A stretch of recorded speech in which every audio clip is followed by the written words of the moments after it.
Resolution 1122-43, a resolution confirming the reappointment of 5 members and the appointment of 1 member by the county mayor to the Hamilton County Contractors Board of Appeals and Adjustments. Commissioners were ready to reappoint these people to the Hamilton County Contractors Appeals and Adjustments Board. Kim Ray, Dennis Hasting, Wendell Whitmire, Timothy McClure, and Charles W. Evans Jr., and appoint Brian Orr.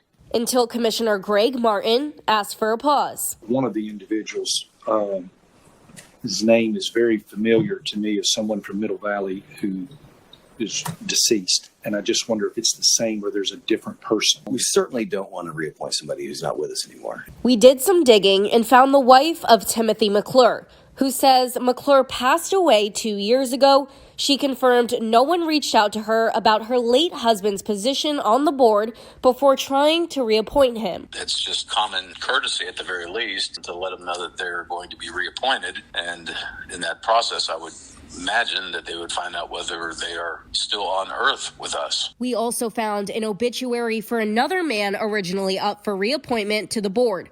Charles Evans Jr.'s name has also been removed from the current resolution. Part of that confusion may come from the fact that it's been years since the board has met. As we understand it, the group has met once. In the decades, we relied on Ronnie Blaylock's advice in terms of how we proceed, either in finding new people or reappointing those on the board.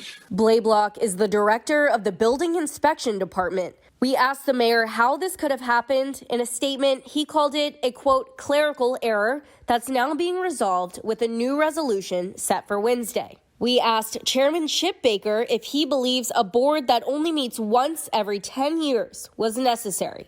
Only if it's a statutory requirement, we would have to have it. But no, I'm a firm believer. If you don't have a need, you shouldn't have that respective board. These people need justice. They need voices. They need somebody to speak for them.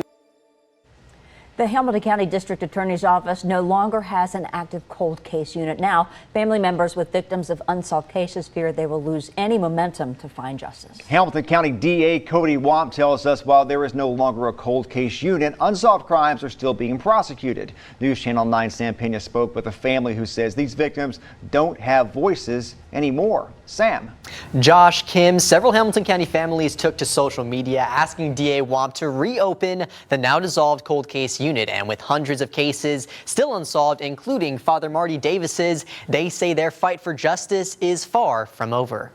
Most of Marty's family is gone. I never even got to meet Marty, and I'm the one having to champion for him. Although they never met, Marty Davis's sister-in-law Ashley is still fighting his battle. It doesn't matter if it's 25 years later. It's just as important as the person that died yesterday. Murdered 25 years ago, his case was never solved, and Ashley fears it never will be after new Hamilton County DA Cody Wamp dissolved their cold case unit. It's not fair to the families to take that away from us. Wamp shut the team down after taking office 2 months ago, reallocating their resources to gang and violent crime prosecutors, prompting Ashley and several families with cold cases to petition the DA's office.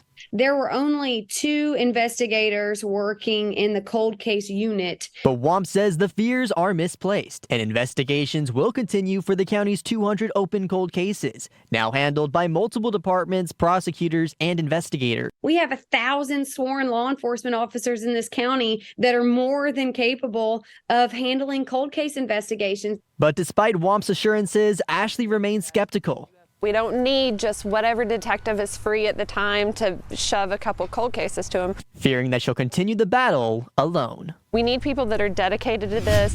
The Tennessee Department of Health has reported over 3,000 cases of flu-like symptoms within a 6-day span.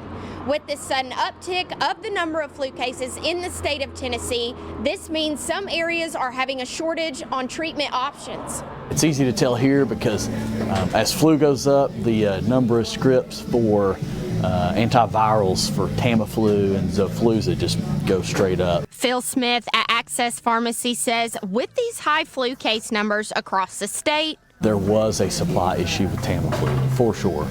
With a shortage for flu treatment options, those who are sick are starting to worry. I think it's very bad, and I'm elderly. This Hamilton County Health Department graph shows the swift jump in flu cases in recent weeks in blue. Compare that to the other lines, which show years past. Smith says he worries what is to come. This one is the type A flu, which means, in the spring you could have another one with a B. We talked to a family who stopped by Access Pharmacy to get prescriptions for what they believe to be the flu.